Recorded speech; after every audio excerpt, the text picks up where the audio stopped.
धान की फसल में इस समय तनाछेदक कीट का अटैक काफ़ी ज़्यादा देखने को मिल रहा है, मगर इस कीट की रोकथाम हमें प्रिवेंटिव में ही करनी है। बाद में कोई भी दवा इतनी अच्छी तरीके से काम नहीं करती है, क्योंकि कोई भी कीट हो या फिर कोई भी बीमारी हो, अगर वो हमारे खेत में आ जाती है तो फिर वो नुकसान करके ही जाती है। और इस समय हमारे बहुत से किसान वीर तनाछेदक कीट के अटैक से बहुत ज़्यादा परेशान है। धान के कल्लों का बहुत ज़्यादा नुकसान हो गया है, इसलिए हम ये वीडियो बना रहे हैं कि तनाछेदक कीट की रोकथाम हमें प्रिवेंटिव में कैसे करनी है। तो सबसे पहले हम ये जानते हैं कि तनाछेदक कीट ये आता कहाँ से और ये पैदा कैसे होता है।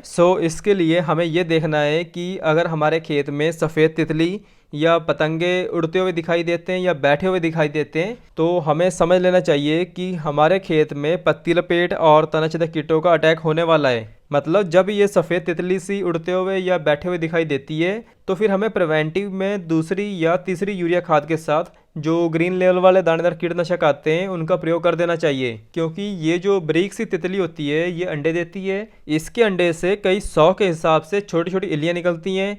कुछ इल्लियाँ तो पत्ते का रस चूसती हैं और उसे हम पत्ता लपेट कहते हैं, और कुछ इल्लियाँ जो नीचे ज़मीन में गिर जाती हैं तो वह तने में एक छोटा सा छेद करके तने के अंदर जाकर तने को खाती रहती हैं, जिसे हम तनाछेदक कहते हैं। अगर हमने प्रिवेंटिव में यूरिया खाद के साथ दानेदार कीटनाशक डाला होगा तो तितली जब अंडे देगी तो उसके अंडे से कीट नहीं निकलेंगे। अगर कीट पहले से होंगे तो दवा वाले पौधे को खा के मरेंगे, अगर नहीं खाएंगे तो भूख से मर जाएंगे। तो इस तरीके से ये जो दानेदार सिस्टमिक कीटनाशक होते हैं ये काम करता है, क्योंकि इस समय बहुत से एरिया में तनाछेदक कीटों का अटैक बहुत ज़्यादा हो गया है और उनका कंट्रोल भी इतनी आसानी से नहीं हो रहा है। मगर इन दानेदार कीटनाशक का प्रयोग करने से पहले हमें कुछ ज़रूरी बातों का ध्यान रखना होता है, नहीं तो 50% किसानों को इसका रिजल्ट नहीं मिलता है। तो सबसे पहला काम हमारा ये होता है कि जो ये दानेदार कीटनाशक होते हैं इसका प्रयोग धान की रोपाई से कम 15 से 20 दिन बाद ही करना है, क्योंकि ये जो ग्रेनुअल सिस्टमिक कीटनाशक होते हैं ये पौधे की जड़ों के द्वारा 2 से 3 दिन में पूरे पौधों में फैलते हैं। इनका 100% रिजल्ट पाने के लिए धान की जड़ें पूरे खेत में फैली होनी चाहिए। दूसरा पॉइंट ये है कि